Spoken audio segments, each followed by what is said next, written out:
আসসালামু আলাইকুম বন্ধুরা, কেমন আছেন সবাই আপনারা? আজকে কচু বানাবো, চলেন কচু বানাই। কচু দিয়া মাছ দিয়া, এই যেখানে আমি কচু কাটা নিছি, মাছ পরিষ্কার করছি, আর রসুন পেঁয়াজ মরিচ কাঁচামরিচ দিয়ে নিছি। এই যে কচু, এটা কেনা কচু, আমি জানি না এই কচুর নাম কি। কচুটা ভালো, অবশ্যই ভালো। এই যে বড়োরা নিয়ে আসে বাজারে, যে বড়ো গাছ থেকে শাক সবজি আমি বহুতাই না খাই। কলা আনি বড় গাছ থেকে, কলাটা ভালো থাকে, গ্যাস দেওয়া পাকায় না আর কি। তো এই যে মাছ আজকে আমি কড়াইতেই ভাজা নিতেছি। এই যে মাছ ভাজা হয়ে গেছে। এখন আমি খালি হলুদ আর লবণ দিয়ে মাছ ভাজতেছি, যেহেতু তরকারিতে দিমু তাই। বিভিন্ন ধরনের শব্দ আসতেছে বন্ধুরা, কিছু মনে করেন না। এই যে কারখানা আছে আমার রুমের কাছেই, খুব শব্দ হয়। তো এখানে আমি পেঁয়াজ দিয়ে দিছি, রসুন দিয়ে দিছি, দিয়ে ভালোভাবে ভাজা নিছি আমি পেঁয়াজটা। এই যে লাল লাল হয়েছে, ভাজা হয়েছে।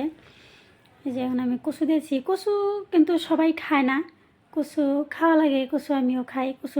কচুর চেয়ে কচুর শাকটা আমার বেশি ভালো খাইতে, খুব পছন্দ করি আমি কচু শাক দিয়া ইচা মাছ দিয়ে রানলে আমার খুব ভালো লাগে খাইতে। তো এখানে আমি যে হলুদ গুঁড়া ধনিয়া গুঁড়া কাঁচামরিচ দিয়ে দিছি, শুকনো মরিচের গুঁড়া দিব না, শুকনো মরিচের গুঁড়া খাই না আমি। একটু পানি দিছি, পানি দিয়ে কচুটা আমি কষিয়ে নিতেছি। কচু থেকে যেহেতু পানি উঠবো না, তাই লাইগা যাওয়ার ভয় আছে, তাই একটু একটু পরিমাণের পানি, যেমন 1 কাপ পানি 1/4 ভাগ আমি দিয়ে নিছি, যাতে কচুটা নিচে লাইগা না ধরে কষানো হয়ে যায়। তো এই যে আমার কচু কষানো হয়ে গেছে, এখন আমি জল দিয়ে দিব। তো আমার এই ভিডিওটা কে কোন জায়গার থেকে দেখতেছেন, যদি ভালো লাগে লাইক কমেন্ট শেয়ার ফলো করে দিন। আর যারা ইউটিউব থেকে দেখতেছেন তারা লাইক কমেন্ট শেয়ার সাবস্ক্রাইব করে দিন। এই যে আমি কচুতে ঝোল দিয়ে দিচ্ছি। কচুর তরকারি আর আলুর তরকারি ঝোল দিয়া বানামু যখন, তরকারিটা ঠান্ডা হয়ে গেলেই ঝোলের পরিমাণ একদম শুকায় যায়।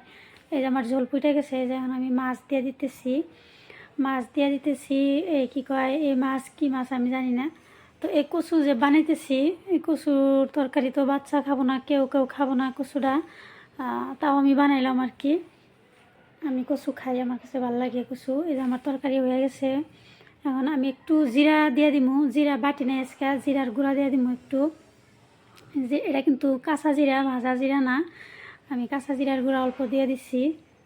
এই যে এখন আমার হয়ে গেছে তরকারি। এই ঝোলটা দেখেন ঠান্ডা হলে একদম কমে যাবো গা। তো সবাই ভালো থাকবেন, সুস্থ থাকবেন, আল্লাহ হাফেজ। দেখেন এই যে কচুর তরকারি। সবাই কিন্তু কচু আবার পছন্দ করে না। এই কচুটা কিন্তু গলা কামড়ায় না, একদমই গলা কামড়ায় না, ভালো কচু। এই কচুটা আমি ভর্তা করে খাই, মুখের কাছের কচুটা। আর এটা দুপুরবেলায় ভর্তা করে ঘি দিয়া ভাত দিয়া, ঘি ভাতের সাথে কচু ভর্তাটা আমার খেতে খুব ভালো লাগে।